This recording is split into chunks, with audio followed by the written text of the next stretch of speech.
so much. I love you so much. I love you so much. I love you so much.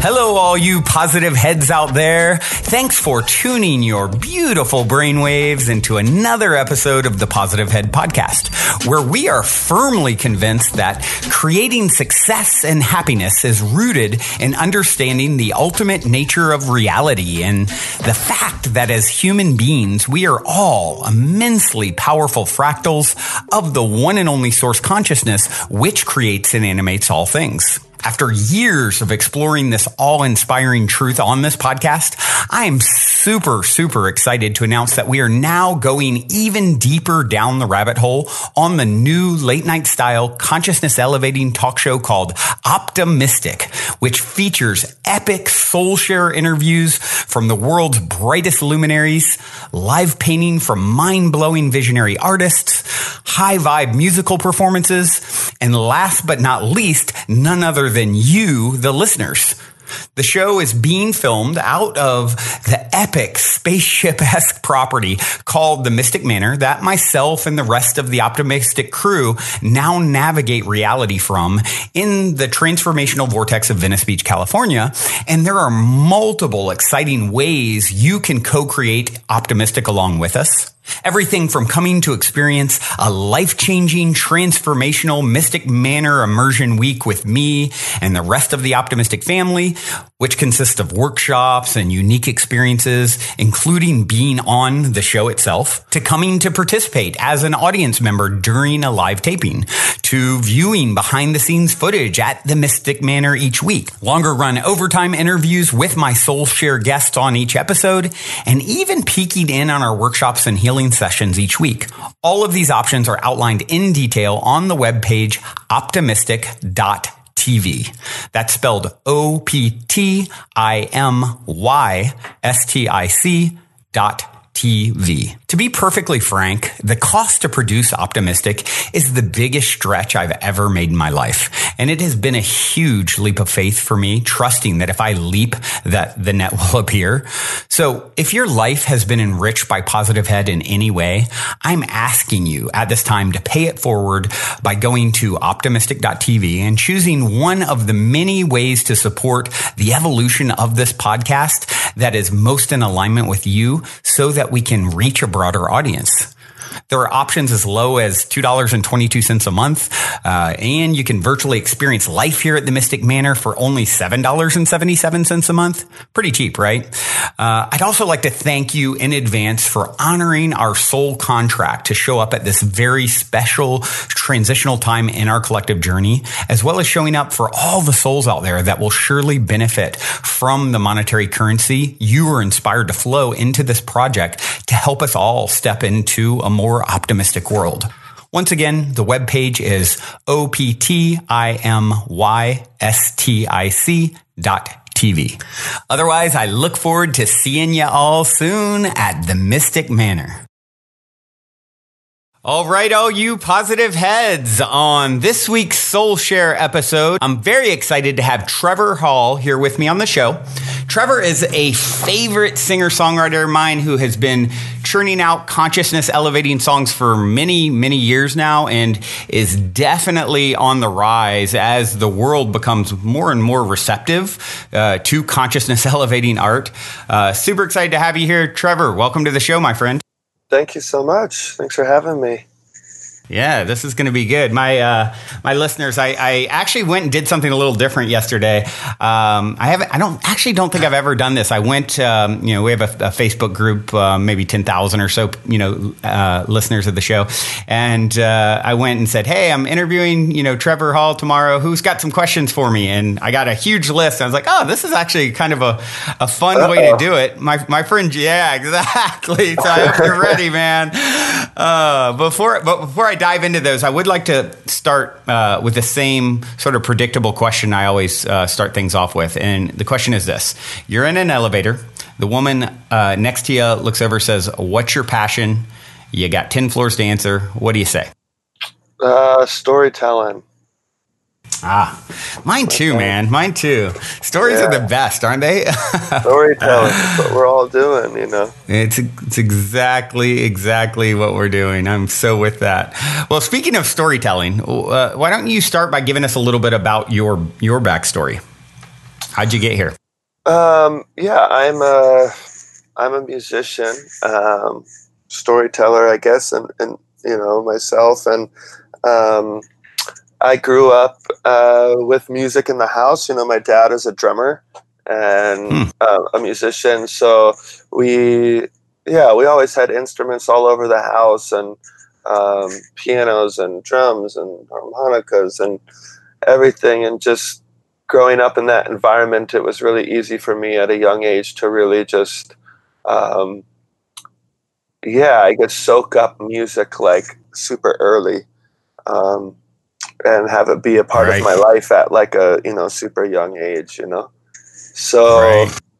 yeah, so just all that all through my youth, just growing up, just music, and then I started writing songs maybe in like middle school or like high school, and yeah, got serious about it, and then eventually went to a art school, high school, to kind of you know, continue learning the craft, I guess. And then Uh-huh. it was in high school when I signed a big major record deal, Oh, and wow. In yeah, high school, huh? yeah, when I was a senior, and then um, I kind bet of that helped you get a prom date. yeah, yeah. It was good, you know.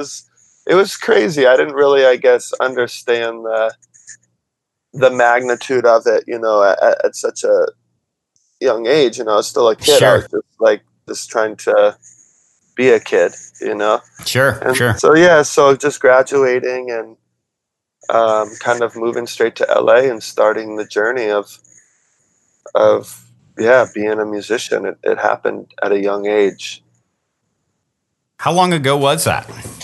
So that was in 2005 when I graduated, and I signed this deal, and you know, it was like a big major deal. It was with Geffen Records, and I got all this money, and you know, was just got this huge apartment right on the beach, you know, 18 years Right. old, and but I was, you know, I was miserable in a way because Yeah. I had graduated this boarding school, so it's not like, you know, you graduate and then all your friends are still, you know, around. You know, everybody Sure. goes back to where they live, you know, all over the world, because it was an international school. So I moved to LA, you know, Didn't know 18 years. anyone. Yeah, didn't know anybody, was just super lonely, and you know, didn't really know like how to uh you know, care for money in a way too. You know, even though I had all this money, it was just like Sure. I got this big apartment thinking like that's what you're supposed to do, and was Right. just super lonely, and then, you know, things on the deal, on the record deal, you know, weren't panning out, and um, it all just kind of crumbled pretty fast from that moment. Um, but there was a lot of blessings that, you know, came out of that time as well. So Of course. yeah, it's an interesting period of my life for sure. So did you just, so if that all fell apart, I'm assuming it was a sort of a scenario of, okay, the sort of dream of, overnight success going, super big time right out of high school sort of crumbles, and then just picking up the pieces, I assume, and like really doing it, sort of grassroots style. Is that how it unfolded? Yeah, I I was on this label. I was kind of set to, like, whatever, come out with this album, and they were going to push it, and kind of everybody telling you you're going to be a star, and you Sure. should, you should look this way, and you should sing this way, and people don't like Mm-hmm. that, they like this, and at a young age, when you're still your personality is still forming, you're really you're still developing your character. You know, it's hard when you have so many grown-up people, you know, who are telling you how you should be. You know, you have to. It's hard not to let that in. You know, so it kind of seeps in, and you kind of doubt yourself, and you kind of, I'm not doing this right. I got to do it the way, you know, they tell me to do it. You know, and then at the end of that whole process, you know, the record label dropping you from the label, you know, it was kind of just this huge, like, well, I thought I was doing it the way you wanted to, you know, why are you dropping me? And I had to grow up quick, and I had to learn, you know, quickly that, you know, you shouldn't give your power over to anybody that's telling you, hey, you should be this way, you should do this, you should, you know.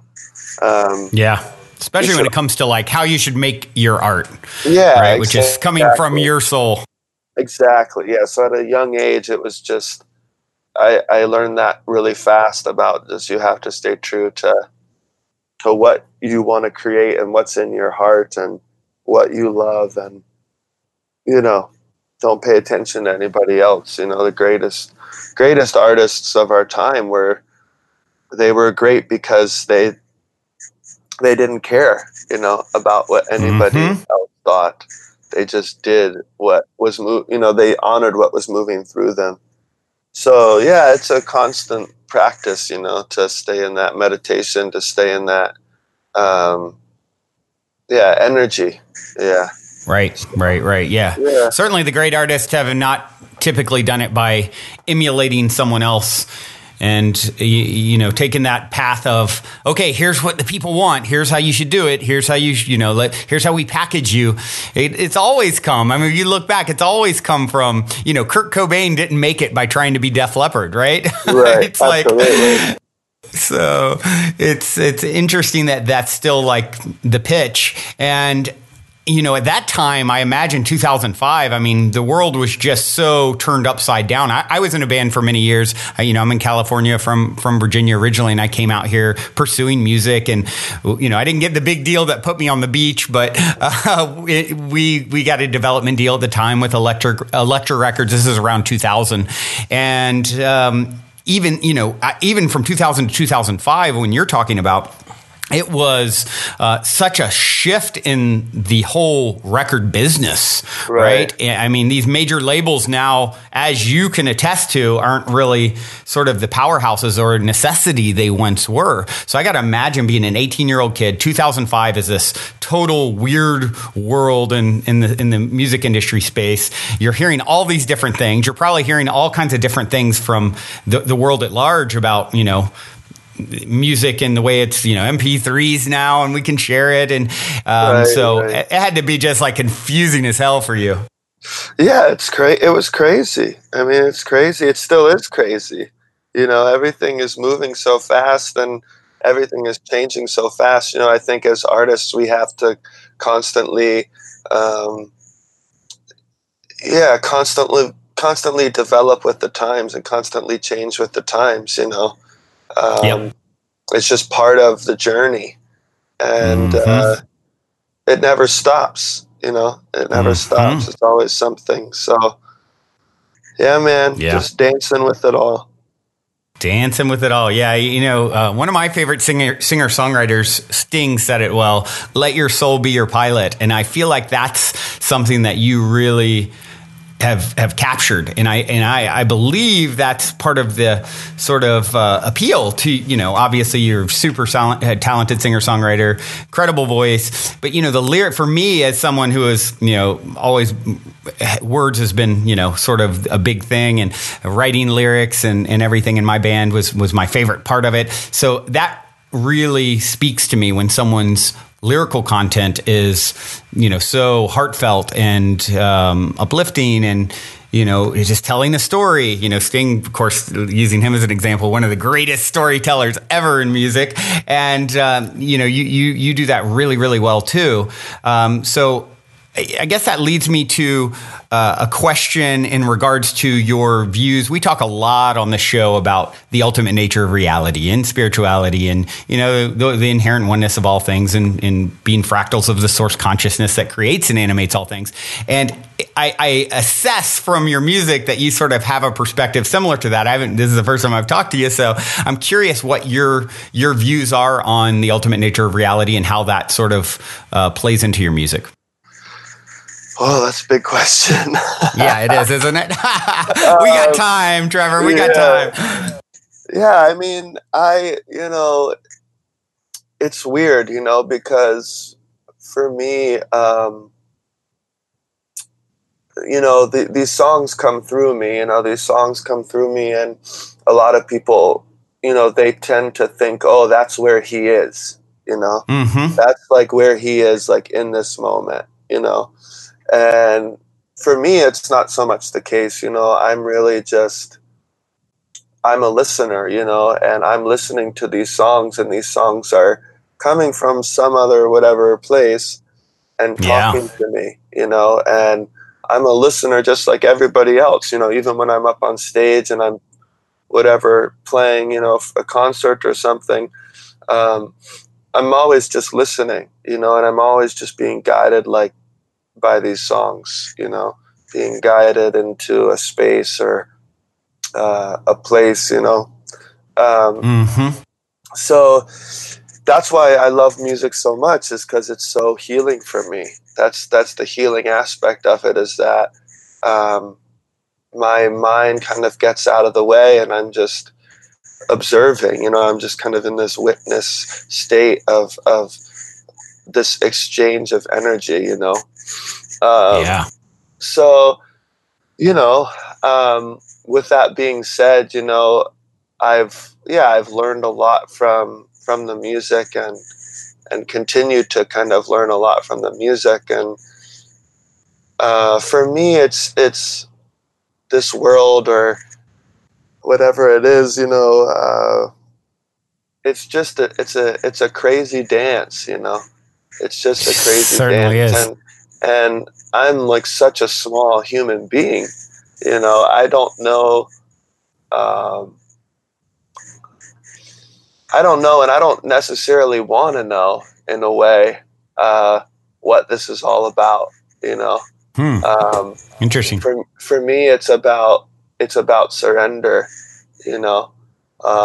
one of my favorite inspirations, Sri Ramakrishna Paramahamsa. He was a great saint of India.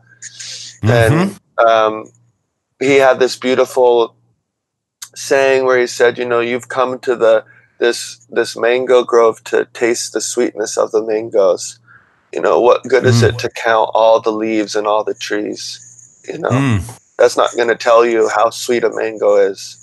Interesting. You have to reach up and grab the mango and pull it off the tree and sink your teeth into it. Yeah. It's the same thing when he said kind of the same thing. It's like when you come into a tavern, you came there to get drunk, and one bottle of wine is going to make you drunk, right? You don't need to know about all the different wines and how many bottles are in the tavern and where how the tavern was built and where the wine came from. You don't need to know that. You just need to grab a bottle and drink it. You'll be drunk, So my kind of attitude is, to not reason about all these things. I feel like we have so much reasoning going on in our world today. We're just reasoning, but we're not actually experiencing. Yeah. Tasting the sweetness of the spirit, or this life, So for me, I try to. For me, it's interesting because I have that part of me, right? That I think it's that Western kind of education or mentality that I need to understand everything. I need to understand this, because if I don't understand it, I'm not in control of it.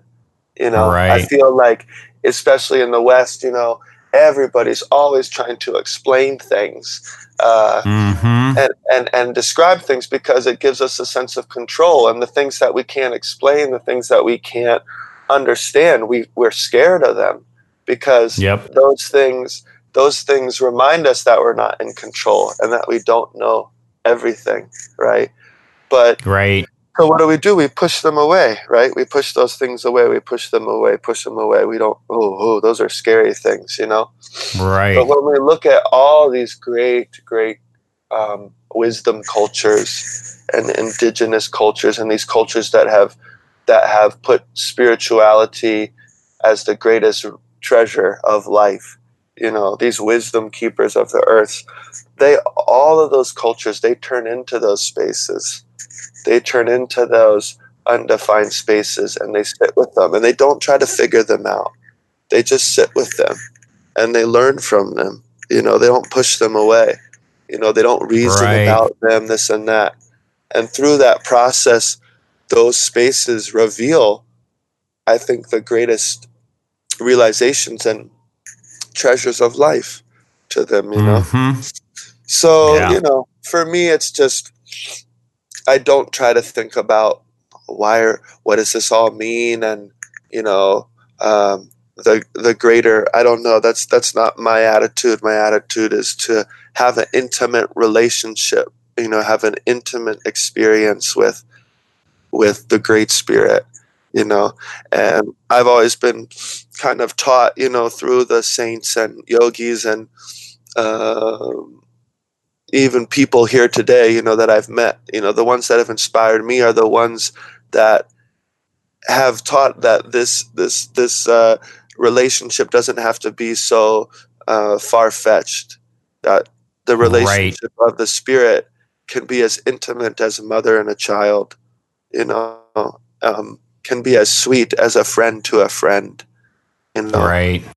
So that's just always been my attitude and my outlook, I guess, on I guess your question of the great universe that we're all spinning in. It's a good one too, and it makes a whole lot of sense to, you know, at some point it's one thing, I think, in different personality types, you know, are certainly going to approach things slightly differently. And I don't think I certainly would never argue that focusing on being here and now and experiencing fully and surrendering to whatever it is that comes your way is, you know, such a beautiful and powerful way to navigate this life, whatever the heck it is, whatever's going on here, and just trust that what needs to be revealed will be revealed, right? And with the surrender thing, you know, when you said that, I thought of Lao Tzu. Speaking of ancient wisdom keepers, you know, going back BC, and talked about water and it being, you know, the most flexible thing on earth, yet nothing can resist it, right? And so I believe that is such a powerful example of how we're meant to sort of, like Taoism talks about, which he's, you know, of course, tied to, is just that, learning to sort of surrender and flow with this cosmic, mysterious life force. And, you know, the more we do that, the more we get into flow, and the more we get into flow, the more magic and happiness unfolds, right? Right. Absolutely. It's so hard. it's so hard to just be, you know? Yes, it is. I feel like, you know, I always think the universe does leave a lot of like synchronicity and winks. And I always jokingly say, like, I think a big part of my path is supposed to learn how to not analyze so much and just be, because my initials are BBB. So I'm pretty sure that was like an encoded message, like, Brandon, get this. You can do it. So you said something a few minutes ago. You said the songs come through you, and that's something that's always really intrigued me, that perspective on art. I mean, I can't remember if it was Beethoven or Mozart or one of the greats, you know, talked about like, hey, I'm not doing anything. I'm receiving this and it's just coming through me. And I think a lot of great artists are sort of take that perspective. And, you know, you hear a lot these days about channeling and, you know, that sort of thing. To me, it almost seems like all art is channeled to some degree. You and I know that's a big word that has all kinds of connotations, but just coming, from a state of inspiration in spirit, right? And so I'd like to hear you just, talk a little bit more about that. Well, I think that's what it is. You're in spirit. I think that the great artists are the ones that are not there. In the process, they're just totally not there. They're gone, and that is the spirit of their creativity, or the spirit of whatever it is, has fully taken over their body and mind. Right. That's the feeling that I long for. As an artist, that is the feeling that I, wish I could give myself over to all of the time. My greatest shows or my greatest songs or whatever it is, I feel like is when I've been possessed, by some other spirit, and I'm just watching that thing just dance through me, Wow. It's magical. It's totally magical. It's like you're not even there. You're out of your story. Everything falls away. For me, it's like it's the cremation ground in a way. I'm very much influenced by the Divine Mother Kali, and she resides. We're taught that she resides in the cremation ground, and what happens in the cremation ground, right? Everything becomes one. Everything becomes ash, right?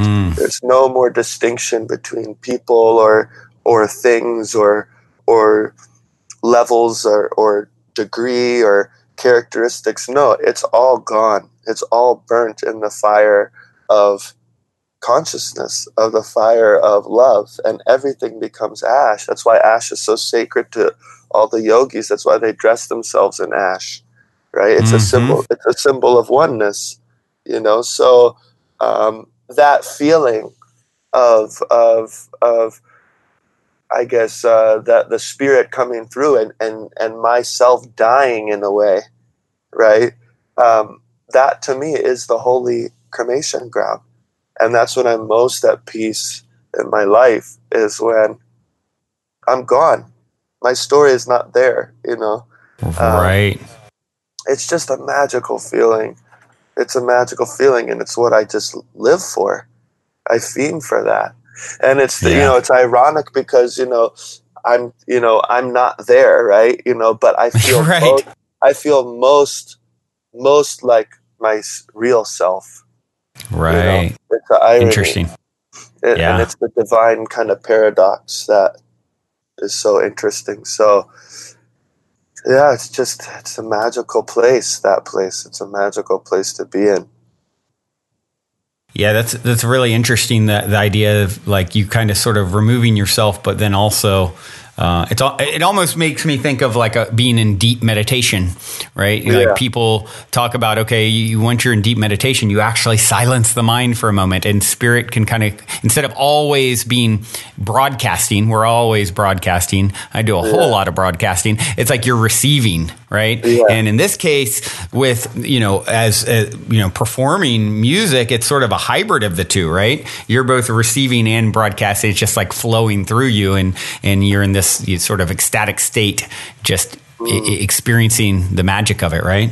Yeah, it's just, I mean, people can feel it, when somebody's really gone or in the flow of energy, that's why people come to concerts or go to see art or just sit with a holy person, it's because they can feel the energy, and they go, oh, that energy feels amazing, but it also feels familiar. Where is that coming from? Because that energy is a mirror of what's inside of them, So then here we are, we're in this house of mirrors, and everybody's reflecting something, you know. It's just it's crazy, you know. Yeah, it is. It definitely, I like that saying, you know, House of Mirrors, because it's something I talk about a lot. It's all, you know, anything that you see or admire, a lot of times people will compare, right? They'll say, oh, look at Trevor. I mean, he's just, you know, he's got this incredible voice and a gift for writing these songs. And yeah, I want to make music too, but I'll never be that. As opposed to, oh, look at, you know, the comparison sort of perspective, as opposed to, what any man can do, one man can do, any man can do, perhaps. And if this person is being attracted into my field vibrationally, maybe it's because it's such a close vibrational match. There, you know, there's some part of me I'm seeing reflected back, right? And that's something, as far as telling a story, that I share a lot, is like, because so often we get lost in this, you know, social media society, like comparison, and it's all about the story that you tell, right, surrounding it. And that's one that I really sort of adopt myself and highly recommend, is like, hey, look, this is like a reflection of you in some way. And, you know, if they're in your field in any way, shape, or form, congratulations if you admire it, because that's a close enough vibrational match that it's there showing itself to you. Yeah, absolutely. Absolutely. I 100% agree. You know, comparing is such an awful thing. It's just, It really is. Oh God, I just hate it. You know, we do it so ridiculous. Much, you know? We do it makes it no so sense, much, and it makes no sense. Yeah, and it's just gross. So that's what I have to say about that. Tell us how you really feel, Trevor. That's it. I hate it. So as far as getting into like this inspired state in spirit, right? I know one thing that's probably, there's a lot of artists out there, and I believe everyone is an artist, whether, you know, in the closet or not, if you will. It's like, I believe we are the creator and created rolled into one, right? We're one with the creator, the source that creates and animates all things. Well, when is a creator most, at peace in its blissed out state? Well, you just talked about it, when you're creating, right? And so, I believe that is in all of us. And you're of course have found your flow in a way that is, really emanating out into the world. For those who are maybe budding artists, just picked up the guitar or haven't even sung in front of someone yet because they're still worried about the whole comparison thing, what would be your advice, your recommendation? How would they get into that state of receiving, their own sort of spiritual inspiration? Excuse me, I just sneezed. Sorry. Happens to the best of us. Every time I'm in sunlight. Right. It's just a process of continuing to give yourself over to your art. It doesn't happen overnight, I believe that even, the greatest artists are still in that process of giving themselves over, and it's not something that can be forced, unfortunately. If I think that's where artists go into depression. I feel right. It's because, oh my God, they've been in this magical space. Oh my Lord, wow, I'm out of my body in a way. I've experienced, I've felt this energy pulse through me, and then, where is it now? Where did it go? Come back, and they try to force it to come back, but it's not chasing the dragon. It's not something that can be forced, and that's why I feel like artists, they get so sad or depressed or something. Mm-hmm. It's because of that hide and seek, that energy's playing with them in a way. So it's, I can't really answer the question because I haven't really figured out myself, Right. I just try to listen. That's it. I just try to listen. And when it comes, I drop everything. I drop absolutely everything because it's my way of honoring that, You know, I Mm-hmm. have to honor that energy that's coming through. So I don't care if it's 2 a.m. or, you know, if I'm at a, you know, I don't freaking know, like a country club or some place that's, you know, the environment's not whatever, you know, Yep. we're in any environment, you know, you drop You're out on everything. the golf course. You're out on the Yeah, golf course with your guitar. you never know. You have to pay attention, you know. Yeah. And so that's, you know, yeah, I don't have a good answer. I mean, I think my only answer is to just continue to give yourself over Yeah. to that energy, and if you're not feeling it, that's okay. Like, Yep. because those moments of not feeling it is only making that release when it comes like stronger and more Right. powerful and more passionate and all those things, you know. So Right. yeah, you know, you just gotta be patient.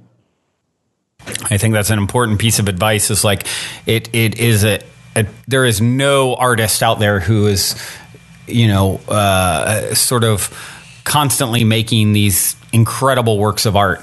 No, then you'd be a saint. You know? Yep, exactly. The It is. It saints is. are the ones that are in it all the time, you know. Right, and it's one of those things where I believe it's supposed to come in ebbs and flows for people, and it's a big part of our journey as humans. And I think, you know, reflecting that in art is a really beautiful and interesting way to shine a light on a process that we're all going through each and every day. It's like, you know, you hear the idea 2 steps forward, 1 step back, and that's sort of a negative connotation oftentimes. But you know, if you flip that, you know, 1 step back, 2 steps forward, and then it becomes something then more of a positive slant on it. It's like you're going to have ebbs and flows, you're going to have ups and downs, you're going to have moments of inspiration, being really tapped in, you're going to have moments of feeling disconnected and maybe even depressed is a big thing with a lot of artists I've seen. The tortured artist is a sort of an idea out there for a very good reason, and just sort of, you know, being able to read the energy is really what I'm hearing that you're doing. It's like I'm just reading, I'm receptive, I'm surrendering, I'm not trying to ever force anything, which once again, for art and anything else in your life, I think it's beautiful advice, and just allowing things to flow. And I think for a lot of artists, they probably never even get it off the ground because of all the self-doubt and self-judgment. And I think if you can just really get into that state of, I am worthy, I don't need it to be anything. I don't need to be this worldwide phenomenon. I don't need to be, you know, have, you know, all the raving fans that Trevor has. And I think part of the reason you have it is because you don't really need it to be happy. And so when people realize that, if it's just you that's enjoying your art, then you're raging success, right? And Absolutely. so I think taking all that perspective into consideration, just doing it, just taking a step towards it, you win. Absolutely. 100%. You know, 100%. You said it. We said it. So I'm curious about something. So interesting. You know, and as I mentioned early on, I got quite a few questions from people when I posted out there, and just to see what they would come up with. And there was some pretty interesting. One of them was about the song "Lime Tree" and asking if it is pertaining to Lyme disease, which is something that interestingly, yeah. And I'm like, I don't, you know, what's interesting is that's something that's bubbled up. I had a family member diagnosed with that in the last few weeks. I'm like, oh, wow. I didn't really think of that. Maybe it is. And I'm taking by your laugh. It doesn't have anything to do with Lyme disease. No, it does not. That's funny. That's funny. No, it does not have anything to do with Lyme disease. That it's been getting a lot of attention, even in the media, I guess. People saying it's a conspiracy. And then I had a close family member get diagnosed in the last few weeks. I'm like, and then someone posts this, and I'm like, hold on, is that what it's about? I didn't get that from the lyrics, but so no, that's not what it's about. You know, well, what is it about? Well, it's, you know, a lot of people ask me that. What's the lime tree about? And I don't really like to say, because, you know, it's one of those songs that, sometimes these songs come through and you don't really know what they're about, and they kind of reveal themselves to you, Mhm. a few days later, or a week later, or a month later, or a year later. Or Mhm. there's some that still, I'm singing and I don't really know exactly what it's about, and that's Mhm. okay. Yep. And the Lime Tree was one of those songs that came along where I was like, I'm not really sure what this is about. Which is great.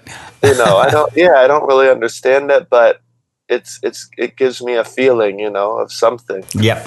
And, Right. um, as time's gone on, I wrote that song when I was in 10th grade or something. Wow. As time's gone on, um, it's revealed, some, messages and things to me, but, Right. but by that point, so many people have told me what the Lime Tree is about for Is them and what it means to right. them. And I don't really want to say what I think it's about, because I don't want to take away from anybody's Mhm. journey with the song. And I also like the mystery of it. So, um, that's the magical thing about music, is that one song can mean so many different things to so many Yep. people, you know. Um, Absolutely. so, yeah, I just kind of leave it, I just leave it there. But I can tell you it's definitely not about Lyme's disease. Fair enough. We'll take that as some insight as we Yeah, narrow down the meaning of the song. yeah, for sure. So, one of the questions that I got was, which I thought was pretty powerful. What moves your heart and what breaks your heart? So, I guess another way to say that is what are you most excited about in the world, and what are you most sort of, this is heartbreaking. What I'm most excited about is the human connection, really. When, yeah, it's when people get out of their way and they connect. It doesn't have to be with a human, I guess, but um, it's that aspect of sharing, you know, Right. um, of giving. You know, it's so powerful, that process of giving and receiving, and giving and receiving it's divine. It's a divine exchange. Um, that's the thing that really, yeah, I'm so passionate about, and so hopeful about, I guess, is that aspect of giving, um, and sharing. And through that process of sharing, whether it's a story or actual physical thing or whatever, there's a connection that takes place. For sure. And one can feel a sense of oneness between two different things or whatever it is. um, that is what's most powerful to me, in this life, Hmm. for sure. Yeah, um, giving is the greatest gift, really. I yeah, and found I it's feel like so joyful. as people, when we give over to somebody or something, we kind of uh, we have this word charity, which I feel like is such an awful word. I hate this word, because Mhm. charity implies something that, oh, we're giving over to something that's lower than us, you know. Right. But really, the giver is so indebted. It's so Hmm. indebted to the receiver, right? Yeah. The receiver is a blessing for them, and they are actually indebted to that person for giving them the opportunity to serve. Right. That's the greatest gift. It's such a great Hmm. gift. And this idea of, oh, I'm helping somebody out, I'm giving over to this person because they're in need. um, it implies a sense of hierarchy, which is gross to me. Really, we're indebted to the ones we serve because they've given us the opportunity to serve them, and it's a blessing, So yes, I love that. Yeah, that's what really is magical to me. I mean, the thing that what was the second part of the question? Something that, and then well, first I'll just say that I so agree with what you're saying. For me, the greatest gift that I've had experienced is the ability to give in some way. I think of like going from being a little kid at Christmas and always getting gifts. And then I got, teenage years or whatever. It's like, oh, I can afford now I got my first little job. I can afford to give something. And it's like, whoa, this feels so great. This is so fun, to actually be able to give and not just receive. And, I heard Tony Robbins talk about this one time when this lesson really clicked for him. He was like at dinner and he was trying to insist on paying. And the guy was like, well, when you do that, you're sort of taking away my joy of being able to do this for once, and he's like, oh, wow. Okay. And, so I think that's and obviously it's a dance is like everything, but, there's a reason when an act of kindness is, someone commits some act of kindness, the person who is the recipient of the act of kindness has all the feel good chemicals released in their brain. So does the person giving in that moment, and anyone who actually views this act of kindness, who witnesses it, same thing. So it's like it creates this it touches so many bases, Yeah. So the other end of that question was the opposite end. What is it that most breaks your heart? That's sort of happening in the world. A lot of things break my heart, but you wouldn't have good songs if you didn't have a broken heart ever. Right. I think the thing that breaks my heart the most is people that carry a sense of entitlement with them, or people that treat other people a different way because they look on them as lower, than themselves. It doesn't break my heart. It honestly, it breaks my heart, but more than that, it just makes me so incredibly angry. I go from 0 to 100, right. When I witness it, or, when it happens to me, it's one thing, but when I see it, I'm just filled with like rage, I'm just like, I can't stand that. I can't stand that. So it's really just the opposite of, what fills my heart, really, is that kind of sense of entitlement, and we're a different class of people than you. It's just gross, because it's a step away from what I feel is the truth, the truth that we are all made of one thing. And so it's really creating a divide between a sense of oneness. Absolutely. That's the thing that really hurts me. And even if those feelings come up in my own self, I'm a human being, right? I have so many faults, and,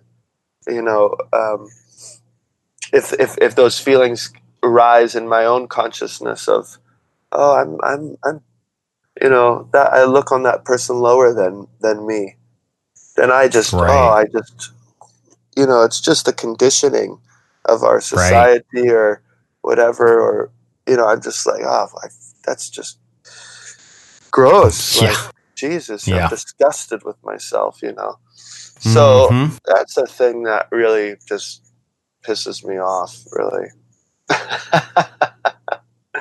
It pisses me off.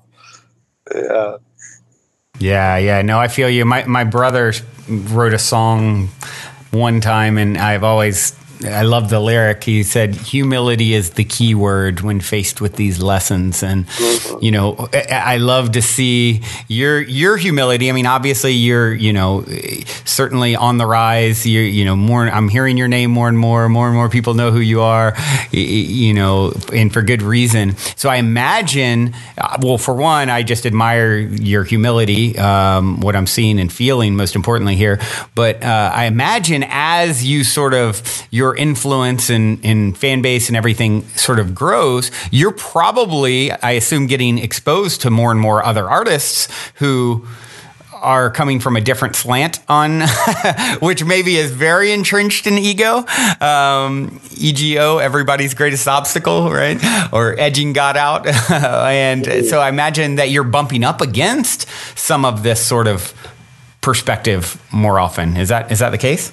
I don't know. You know, I feel like I've been lucky to, you know, whatever musical style you're in, I feel like it kind of, it creates the environment around you, or artistic style you're in. So, you know, I'm lucky to kind of be in this kind of group, you know, or grouped into this, I guess, collective of musicians that are all really kind of aiming for the same thing, you know, in one way or another. Right. You know, either protecting our earth or, you know, finding out who we are in our deepest essence, or you know, putting out messages of unity and love and freedom. You know, it attracts, you know, what you put out is what you attract, you know. So I've been lucky to kind of, be in these environments where I'm meeting these other musicians who are such, to be honest, inspirations to myself. Right. It's been a beautiful journey, you know. And even right now, you know, I'm out on tour with John Butler Trio, who has been a huge inspiration for me for so many years. And I am sharing the stage with him. It's just incredible. And of course, you know, when I met him, he's like the most down-to-earth, you know, person, and just so sweet, and just another person, you know. I think that's the other thing that kind of drives me crazy about, you know, being, I don't know, like your art form having an effect on people, is when they meet you or when they see you, they treat you as something so different. I know.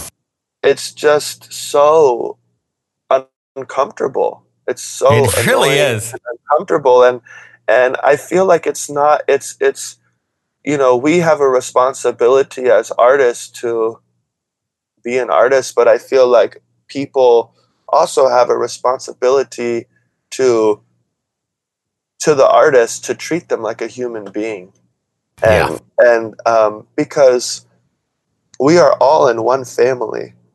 We are all one people. We are all one family. I am your brother, and you are my sister.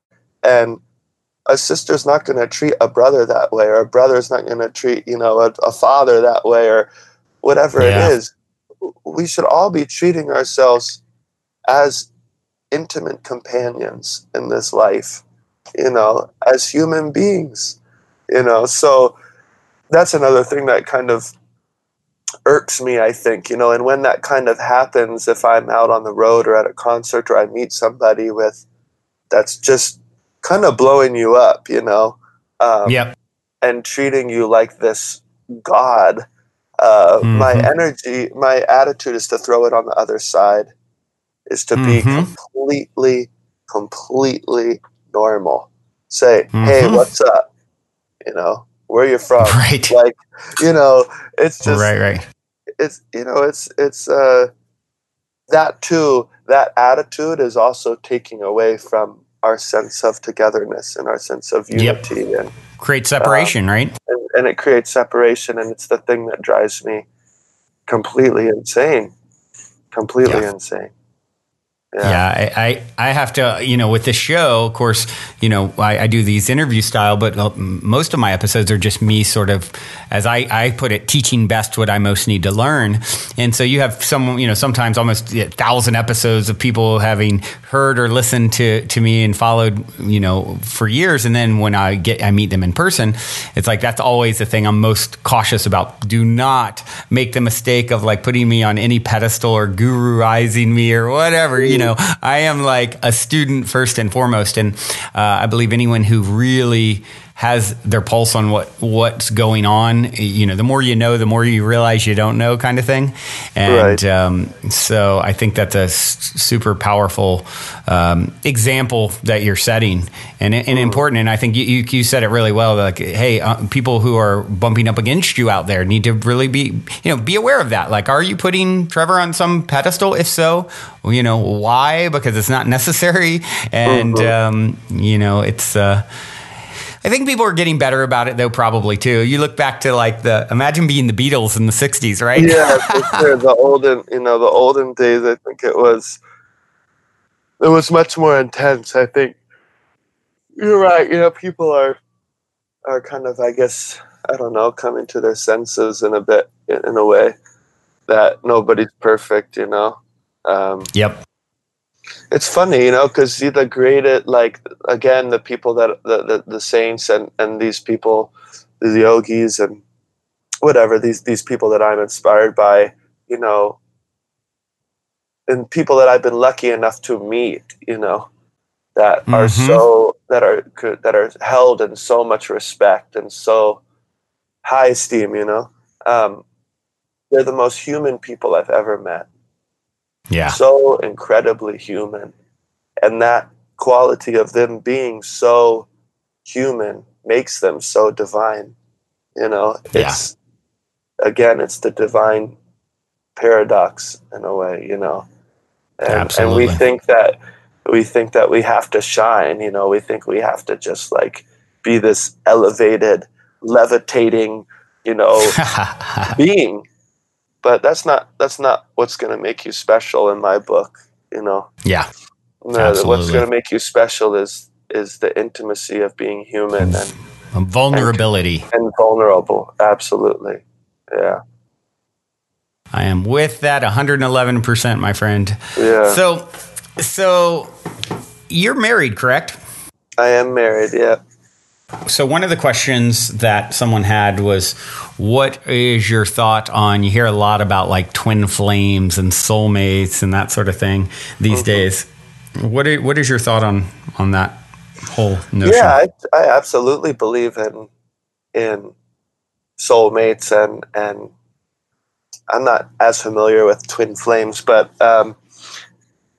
I guess I guess I understand it just from the context we're using it. Yeah, but, right. I absolutely believe that there are people that you've come to this life with, and and you have a purpose to fulfill with each other. Soul contract, if you will. Absolutely, it's something more than love. Yeah, and that's what I feel with my wife for sure, obviously, because she's my wife. I asked her to marry me, but the circumstances of our meeting and the circumstances of us getting married I felt were very much out of my own control, Yeah. It was like, this is happening, whether you like it or not, and,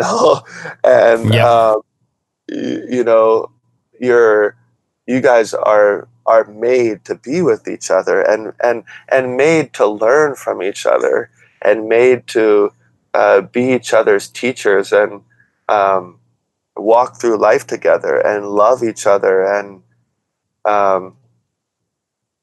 it's undeniable, even when you're in your worst places, your worst states of whatever, Yep.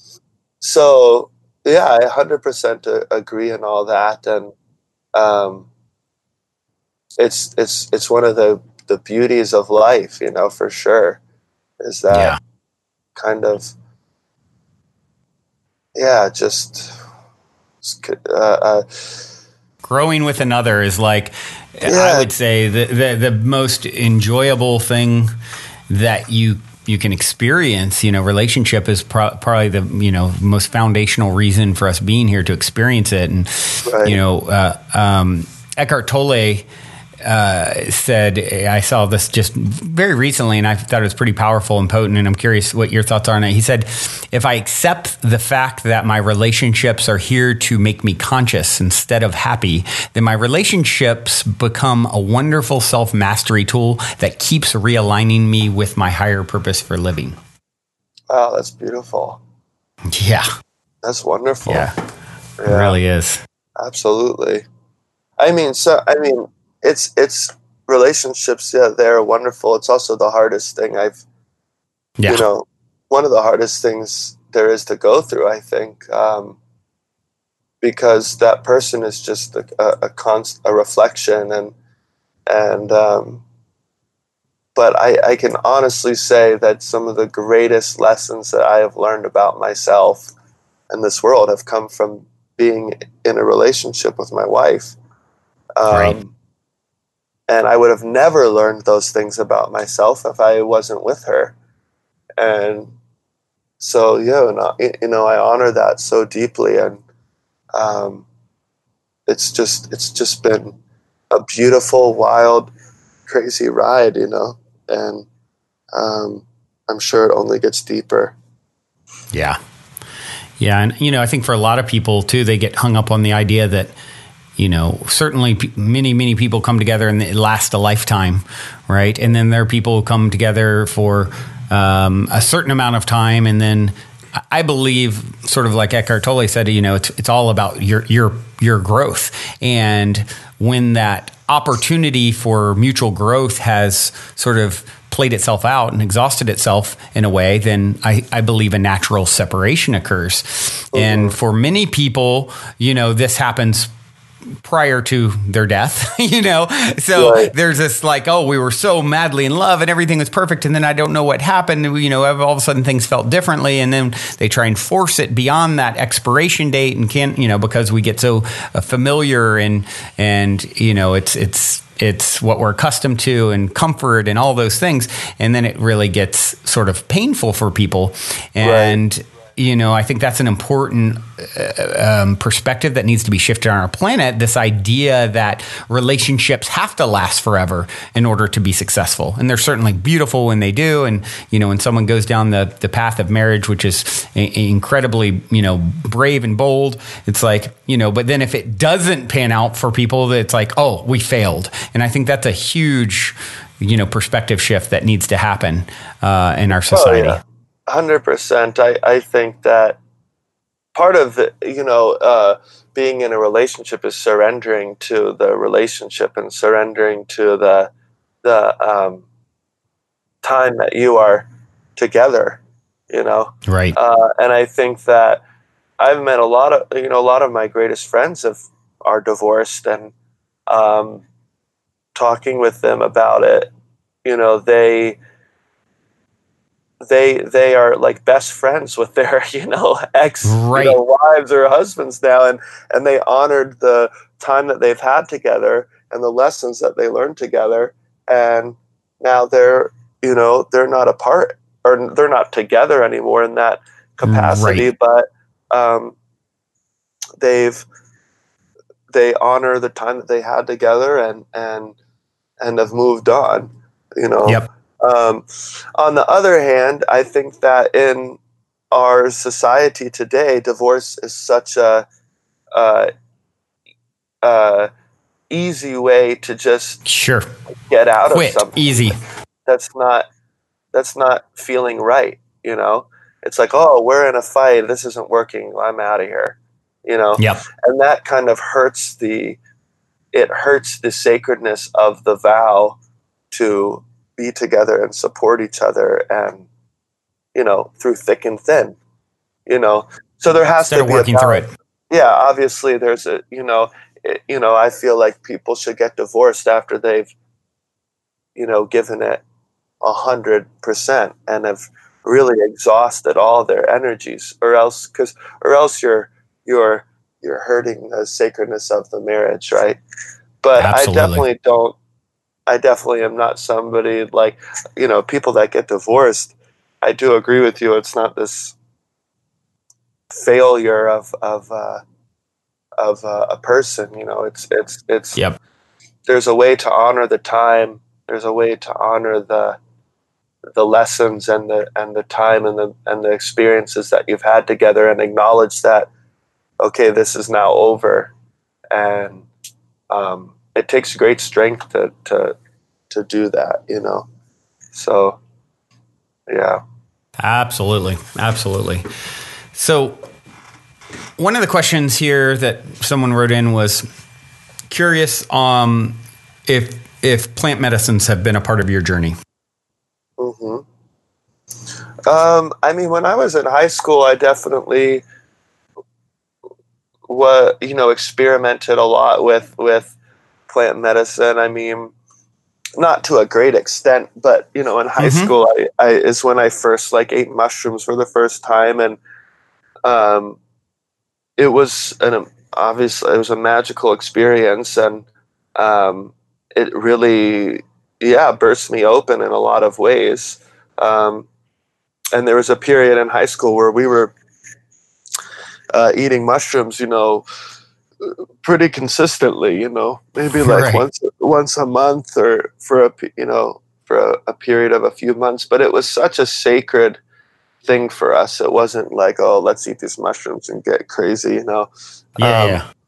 It was really treated, even at a young age, before plant medicine was a big Right. thing. Yep. Yep. It was like, oh, we're taking these mushrooms and we're going out into the woods, and we always had our journals with us, and we'd be writing our thoughts and creations down, during these experiences. It was a way lot for more us. thoughtful than I was in high school. Let me Yeah, tell you. it was a way for Pretty us impressive. to open our minds, Right. And then, and then it kind of stopped. It was just like a period that was there, and then it stopped. And I got really into, my spiritual path and my yogic path, and that medicine just didn't present itself to me anymore. Gotcha.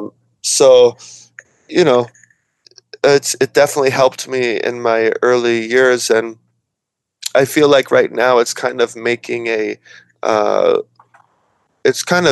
comeback in a way. For sure. Yeah. But but with a big but, it's it's a slippery slope. Can be. Yeah. It's a really slippery slope between saying, hey, I'm taking this plant for medicine, and then I'm taking this, or saying that, and that not being the intention. Right. It's slippery, and I hope that as this kind of subject or this thing kind of continues, that these things are used as medicine and not as not as an escape outlet. An escape, exactly. That's the big question. Is it an enhancement? Are you really? What is your intention going in? If you really tap in with yourself, are you looking to enhance, or are you looking to escape? And is it something that you really feel like can bring some real growth and value? Or do you need to I think it was Terence McKenna that said it, and it may have been someone else. But when you get the message, hang up the phone. And I think that's the thing with these tools. And they're certainly, for some, they're great tools, and for others, it's not really part of their path or necessary. And there's certainly no one size fits. But when you get the message, hang up the phone. It's not necessary to keep going back and getting these diminishing returns, and maybe then taking something that otherwise was healthy for you and turning it the other way. It's like water. Too much water will kill you, right? So it's important to be aware of this. Absolutely. I just, it's just abuse is what you want to be careful. Anything. It doesn't have to be plant medicine, or Yep. it can be anything. just abusing. You know, Yep. we need to treat everything with respect, and Mother Earth, you know, Absolutely. is one of the greatest thing that we should hold in respect. You know, so Yeah. yeah, that's my thoughts on that. I heard you one time perform a song, and you mentioned the meaning of the song, and it had something to do with your Saturn return. So I'm curious, is astrology? Are you pretty tapped into to astrology? My latest album was really inspired by astrology and my Saturn return. You know, I'm a spiritual guy, but I'm not really into any like woo-woo stuff or like this type of thing. And I always kind of had this outlook on astrology as like, oh man, that's like kind of, you know, people that are like really into astrology are like out there, you know? Yeah, right. I was just kind of like, oh, it's not for me, you know? And then Right.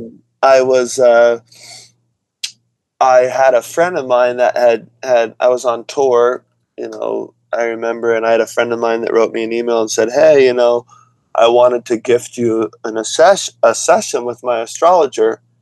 Her name's Deborah Silverman. She's this really great, famous astrologer. She was Sting's astrologer for a long time, and traveled on the road with him and whatever. And I got this email, and I was like, oh God, I don't want to do this. You know why? I was just like, oh geez, you know.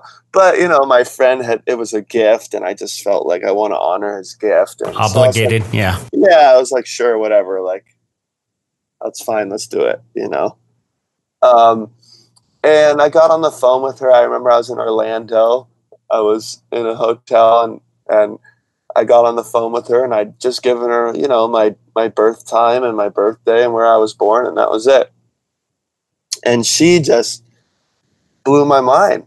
I mean, she blew my mind. She was telling me all about my personality and the things that trip me up and the things I need to harness, and what I kind of came here to do or to learn in this life. And it was right at the beginning of my Saturn return, which is no coincidence, you know. She was like, you know that you're, you know, entering this Saturn return. And I was like, well, I don't know what a Saturn return is, but whatever. But man, did I sure find out what a Saturn return was, because it was awful. Buckle up. She really came into my life, and astrology came into my life at the perfect time, because I feel like if I didn't have that astrology aspect during those years of my Saturn return, I would just be a complete mess, more of a mess than I am, you know? So this latest album, The Fruitful Darkness, was really kind of inspired. All those songs were kind of inspired by the lessons that I learned in my Saturn return, or I've been learning, you know, from my Saturn return, and the healing aspect of the stars, and learning how the stars relate to your human being, your own person, was really kind of what gave birth to that album. It's been a really great process, and astrology has helped me out so deeply. So yeah, I've been really into it. I took Deb's. She has a school, an online astrology school, and I took her courses, and I've been really into it ever since. You know, so. Yeah, I find it really fascinating, and you know that when you think about it too, just from sort of a logical perspective, it's like, okay, well, we know it's all connected. It's all the same. We know the moon affects a woman's cycle, for example, or the tides, or, you know, and it's like, okay, so we know it's all connected. We're made of star material, right? That lived its complete life cycle, exploded outwards, you know, reformed and came up out of the dust as you and me, right? And so it's all made of the same stuff. We know it's all being influenced physically.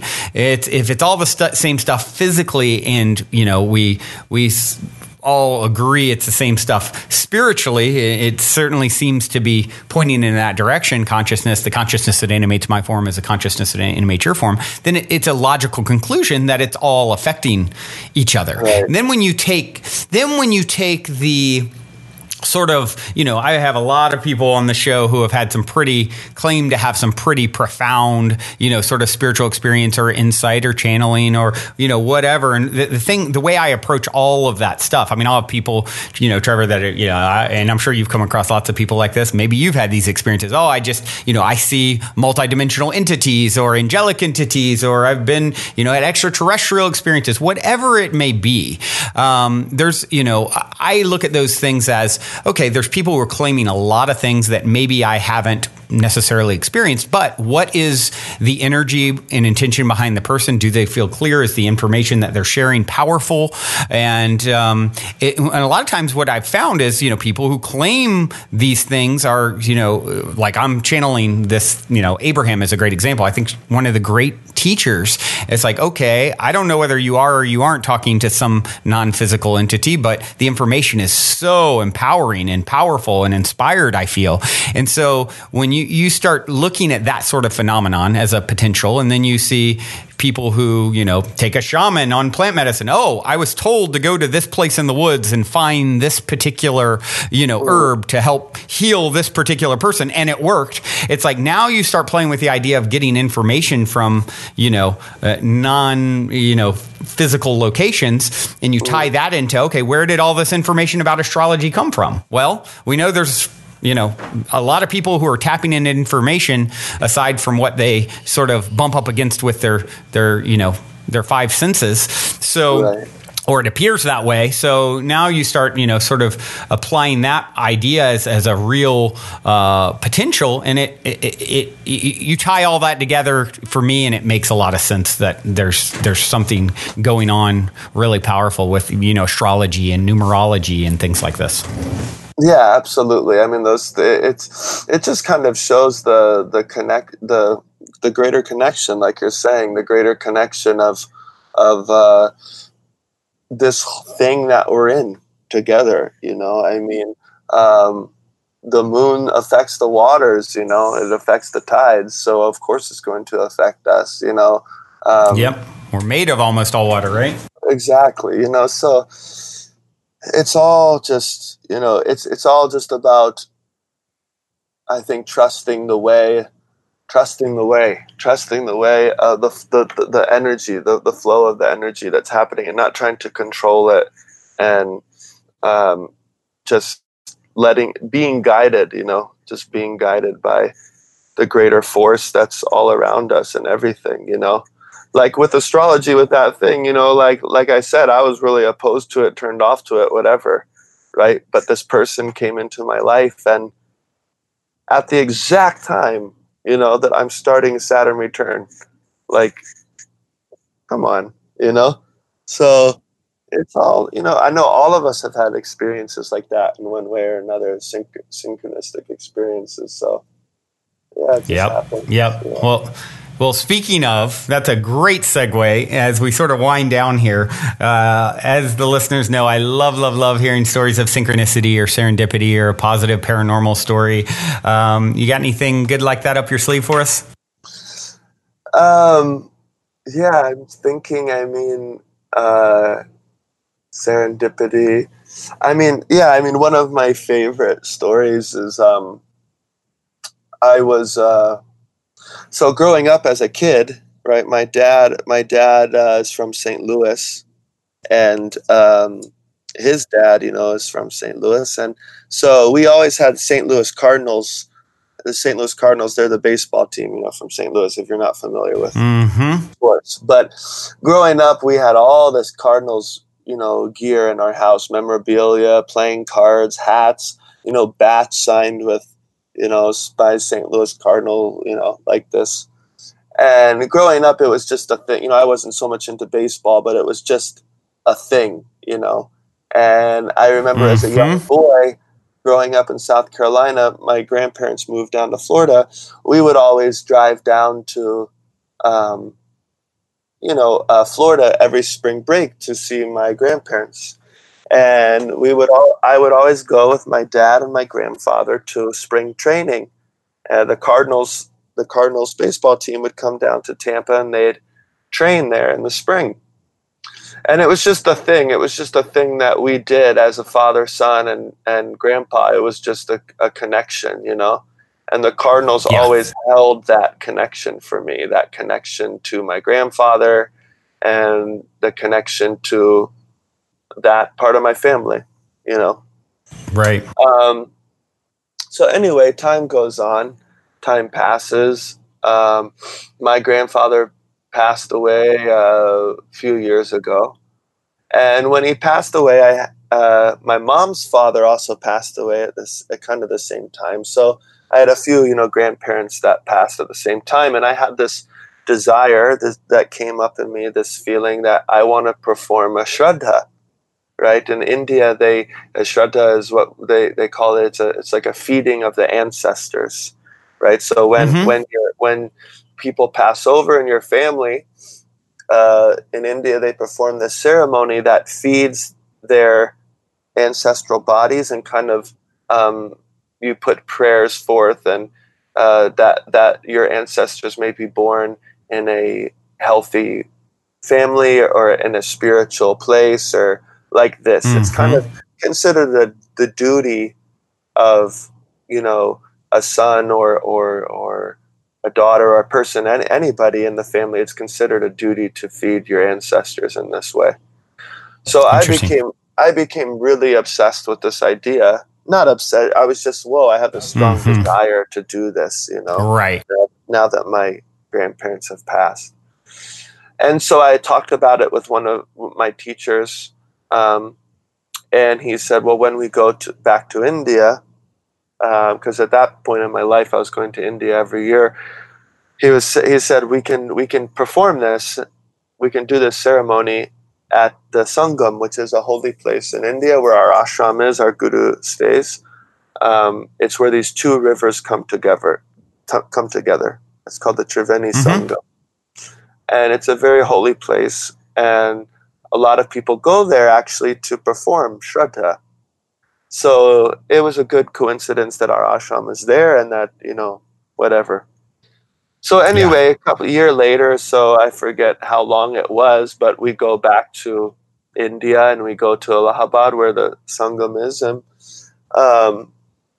I had to gather all this information, right, to perform the Shraddha. In the Shraddha, you're supposed to name your ancestral line going back like 3 generations, right? So I had to, like, you know, figure out the names of my great-grandparents and my great-great-grandparents and where they were from and what their names were, you know, all these things, you know. So I had to do like all this research, and was just really kind of planning. Yeah, it didn't, what I'm trying to say is it wasn't like a light thing. I had to put a lot of work into it and effort into it, you know. A lot of intention, yeah. A lot of intention, yeah.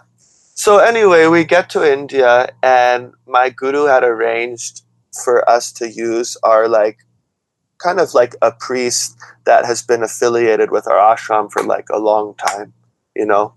And, you know, he's a priest, his dad was a priest, his grandfather was a priest. You know, it's like a good line of whatever being priests. And so, you know, the day before we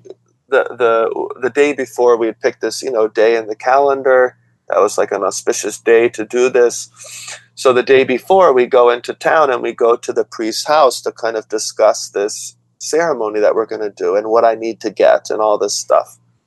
And the priest is very sweet, man, but he's kind of like a little, like, he's very eccentric, you know, and he's kind of loud and kind of funny and kind of all over the place. And he wasn't really the priest that I had in mind, or like, he wasn't like the character, you know, I had in mind. Like, I had been building this up for like a year in my head of like what this was going to be like, you know, like, I'm going to have this incredible person do this ceremony for me. And, you know, my ancestors are going to come visit me and I'm going to see them. And there's going to be like light and like, I'm going to feel this connection to like my line and whatever, I'm building this thing up in my head. Right. So meeting him was kind of like, oh, okay, like this, whatever, it's interesting, but it's all good, Right. So he had agreed, okay, I'll come tomorrow to the ashram at 6 a.m, and we'll go out on the boat into the rivers and we'll perform the ceremony, And he had sent me a list of all these things I needed to get in the market, all these various seeds and offerings and fruits and all these things. So, again, I'm putting a lot of work into this thing. And we go back to the ashram and we fall asleep. And the next morning we wake up and 6 a.m. comes around and he's not there, Oh, and then 6:15 comes around, he's not there. 6:30, he's not there. So we're thinking, oh God, he forgot, Wow. So I get like kind of already I'm in like a pissy mood, because I'm like, this isn't going how I thought this was going to go, Not my vision. Yeah. Not my vision. Yeah. I was very much attached to my vision of like celestial beings coming to visit me. Not a silly guy in a clown suit who doesn't show up.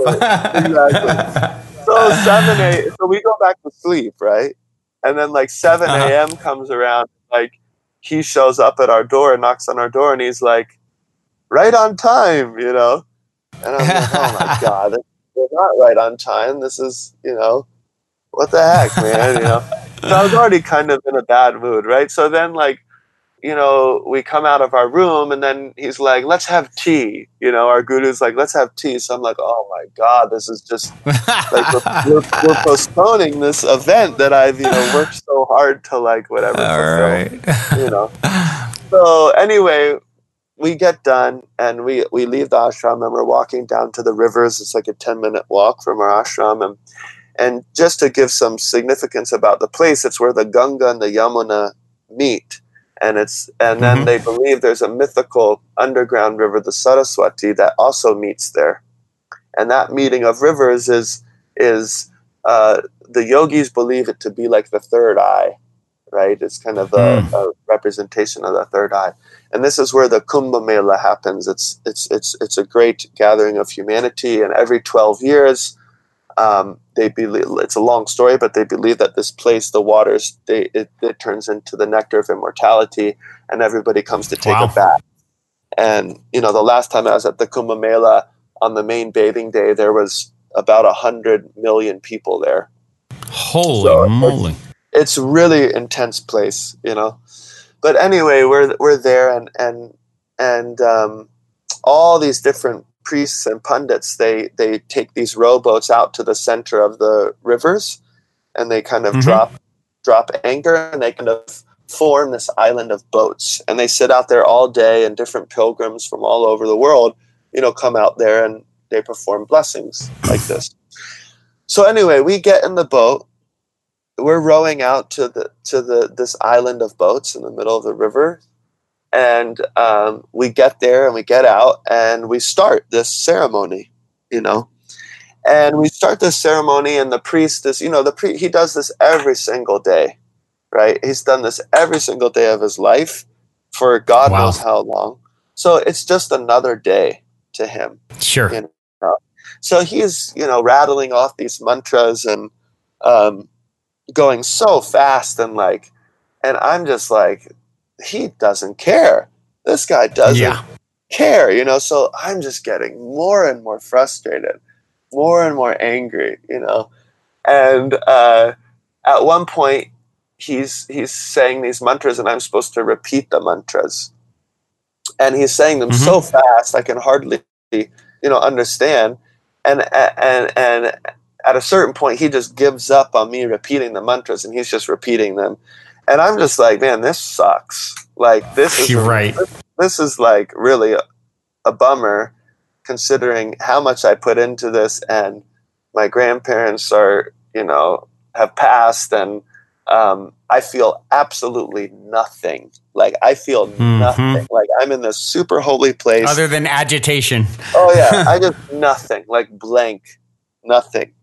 And I was just so upset. And at the end, the ceremony ends, and I was like, it didn't work. I was like, Yeah. it didn't work. Like they didn't get fed. I failed this ceremony, and this sucks. I was just so pissed off, and I was definitely in a super pouty mood and wasn't talking to anybody, and everybody could feel it. And Yeah. we get back on the boat. I'm with my teacher and another monk. And we get back on the boat and we row back to shore and we're walking back to the ashram and I'm just so pissed and whatever. And before we go into the ashram, we stop at our like chai stand that we love and we sit down to have a cup of tea. But I'm so frustrated and I'm so annoyed with this whole thing that I'm like, I just need to be by myself for a second, Yeah. Because I was getting so upset. I think I was almost about to cry. I was just like, this is, And I get up and I walk to the corner where this Kali temple is at on the corner, small Kali, roadside like Kali temple. And, Allahabad, this city that we're in, it's kind of off the track. Like it's not on the tourist circuit. We're like the only white people in this place. It's what I'm saying is it's out there, Yep. and it's crazy because there's all these pilgrims coming and yogis and babas coming to bathe, and it's just kind of a wild place. And I'm sitting, I go to the corner. I don't know why I went to the corner. I go to the corner and I'm standing on the corner just like, ugh, this sucks, And just when I get to the corner, this rickshaw pulls up, right? And there's like a family of like 5 in it, this Indian, family. And they're getting out of the rickshaw. It stops right in front of me, like right in front of me, 3 feet in front of me, whatever. And this family's getting out. And the son of the family has a St. Louis Cardinals t-shirt on. And I'm just like, oh my God. It worked. Wow. And that's incredible. And they walk off. Like if I was a minute late, 30 seconds late, before I wouldn't have seen that. And that kid doesn't know who those Cardinals are. He just probably got that shirt from somewhere. Who knows? But the threads that led it to him being there at that moment, and all your agitation needed to happen in order for you to actually get the message. And that was it. Yeah. And I just started crying and I was like, oh my God, it worked. And I felt my grandpa and it was just an amazing moment for me. That's a beautiful story, and it's such a beautiful lesson, right? Yeah. That life is what happens when our plans don't work out, and trusting if in those moments of severe agitation we can trust this is happening for me, not to me, which is much easier said than done, right? But in this case, all of that was leading you to sort of this moment that otherwise wouldn't have happened if it had been different. So I love that story. That's a great share. Thank you. Yeah, for sure. Well, this has been absolutely epic, Trevor. You are such an inspiration, my friend, and I would like to. Well, of course, everyone out there, you can find your music pretty much anywhere. All the places, right? All the social platforms. Right. Yeah, we're TrevorHallMusic.com and Trevor Hall Music on Instagram and Facebook, all that stuff. It's the same. Yeah. Yep. Perfect.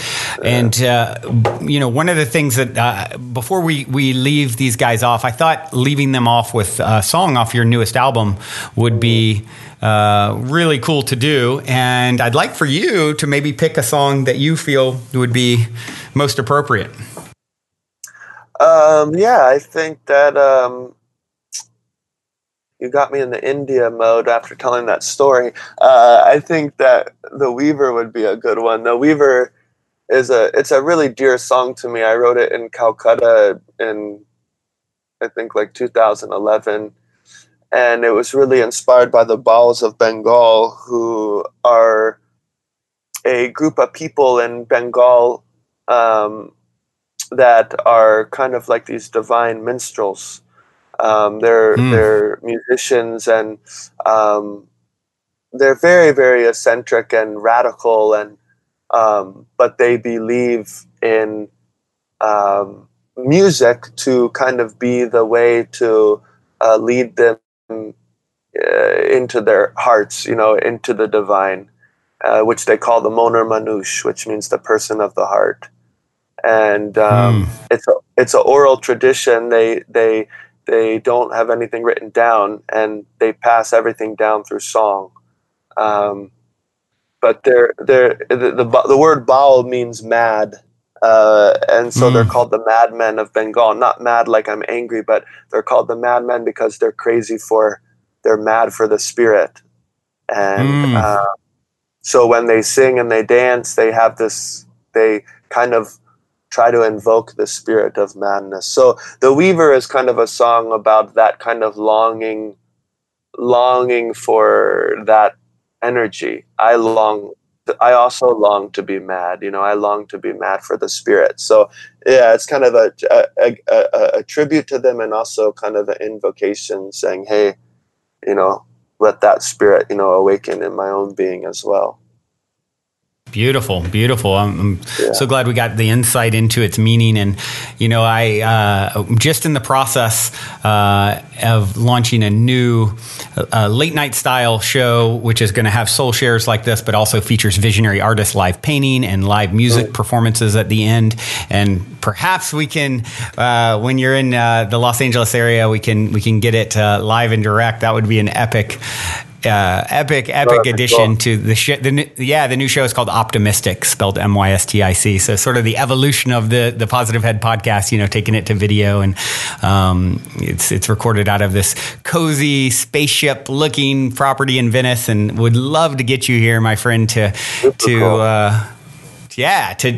mix it up, and we have a little after party afterwards, and just epic gathering of, souls each episode. And we're just on episode 3 now, and we haven't even released them yet, but we're just starting down that path of a whole new journey. So I'd love to get you here for that. And in the meantime, before we leave you guys off with The Weaver, and this is off your newest album, Fruitful Darkness, right? Yeah, The Fruitful Darkness. Yeah.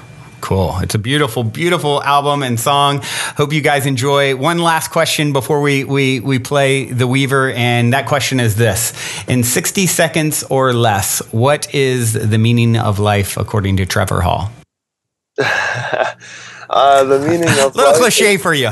The meaning of life is just to realize one's own self. It's the hide and seek of being here, and the play of the divine is we've come here as a divine being, and but we've forgotten that, and we have to that beloved, our beloved, is playing hide and seek with us, and it's about kind of just coming here to be in the play of the Divine Mother in my sense, and just learning to surrender to that force and that energy and that love is why we're here. I love that. I so agree with you. I like to put that as, we're here to remember, come back together, remember who and what we truly are. And you are certainly helping the world to do that with your incredible musical medicine. I so appreciate you, Trevor, for doing what you do. And so look forward to our path crossing in 3D or 5D or wherever we're at these days. And thank you, my friend. This has been an epic, epic soul share. Thank you so much. I appreciate it. I've enjoyed it.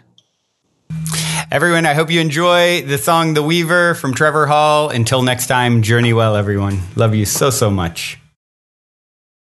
My mind man breathing. My man under man breathing. Another man breathing.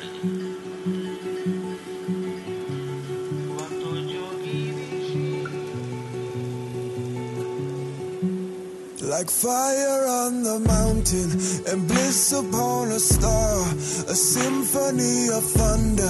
I look to where you are, all over the country. country, the thieves they like to roam. It's you I must remember, the one to lead me home. The great mother is calling, don't waste your precious days. Time is of the essence, heed these words I say. The master lives and breathes in everything we are. I'm calling to his madman, the madman of the heart, the madman of the heart. Yeah. Weave me through the dark, madman of the heart. Yeah. Weave me through the dark. Yeah. Well, if you reason now, you shall surely sink. Drowning in the water, raise your hands up to the King. The path that has been shown by ones who've gone before. Turn your gaze within and start knocking on the door. Weave your actions well into the fabric of your soul.